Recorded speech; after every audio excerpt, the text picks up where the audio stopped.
Building a strong economy begins with making investments in education and training, because we all know that a good education, job training, workforce readiness, all those things are tied to economic growth.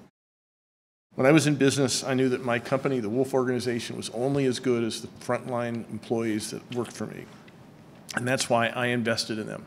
I paid them living, family-sustaining wages. I made sure they had the training that they needed to succeed, because I knew that if my employees didn't have the skills they needed, I was going to be in trouble. So were our customers. That's true of all businesses. Businesses are only as strong as the employees who work for them.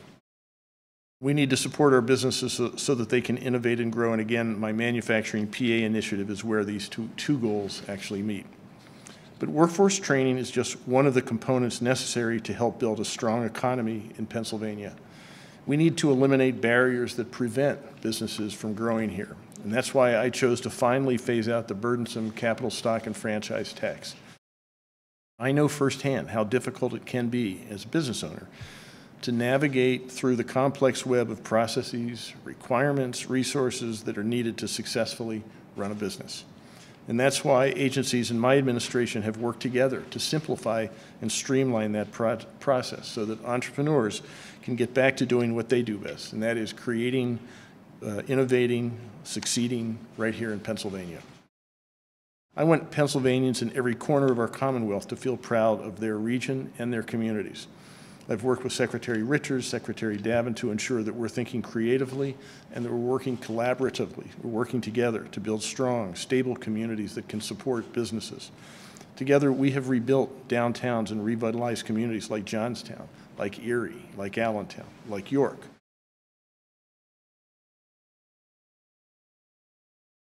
When we came on board, Governor Wolf challenged us to make Pennsylvania the best it could be, to make sure that the economy was as vibrant as possible, to make sure all of our communities were as livable and had the highest quality of life. And what that meant for our department, a large department here in the Commonwealth, is let's make sure that goods and people can move about the state and through the state in the best way possible. Some examples include the hundreds of millions of dollars we are investing to rebuild Interstate 95 throughout southeastern Pennsylvania, the first phases of the expansion of Interstate 83 in the Harrisburg region, ongoing work on a new 4-lane limited access bypass around Potter's Mill in Center County, the newly opened Route 219 Expressway in Somerset County, the rehabilitation of the Liberty Bridge in Pittsburgh, and multiple resurfacing projects across the state. We are also looking to the future with our long-range comprehensive transportation management plan for the Schuylkill Expressway. We cannot expand the capacity of this congested corridor, but we will use technology to better manage its traffic. It will function better after these improvements than it has in many decades.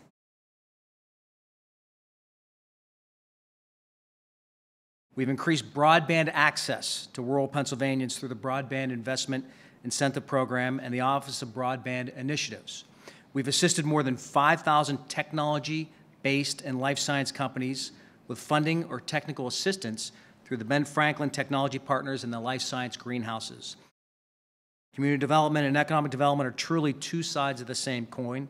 They feed off one another. When you have a safe, revitalized area with a strong sense of community, that attracts businesses. In the past year alone, I and my deputies have toured communities in every corner of the state. We saw communities that were thriving, many of which have fought to overcome years of economic hardship through sound leadership and coordination with DCED. Since Governor Wolf took office, 5 communities have exited Act 47 distress status and are now on a path to prosperity: Nanticoke, Clareton, Plymouth, Altoona, and the city of Pittsburgh. These cities have done an excellent job in pulling themselves out of financial crisis and utilizing the programs that DCED has to improve their condition. Why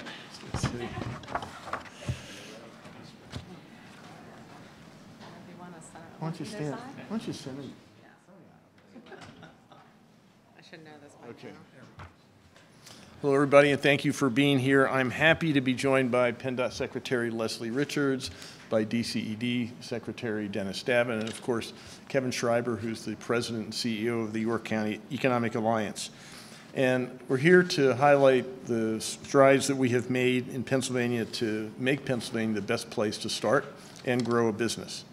We're working to improve Pennsylvania's immense infrastructure network and doing a lot of other things, and just really wanted to outline those things today that had interesting places to be. And you know, Pennsylvania is right in the center of the richest market in the world, so our location is great. And they love those things. And I think in the course of going through this, I think we all felt that it was actually something that gave us a greater sense of who we are as Pennsylvania, a greater sense of confidence in who we are, with a better way to fund infrastructure improvements. We all agree we need good infrastructure. We all agree we need to invest in infrastructure. We need to find the appropriate way to do that, and that is obviously not sustainable. Do you have anything you want to add to that? There are a few components that are involved in there.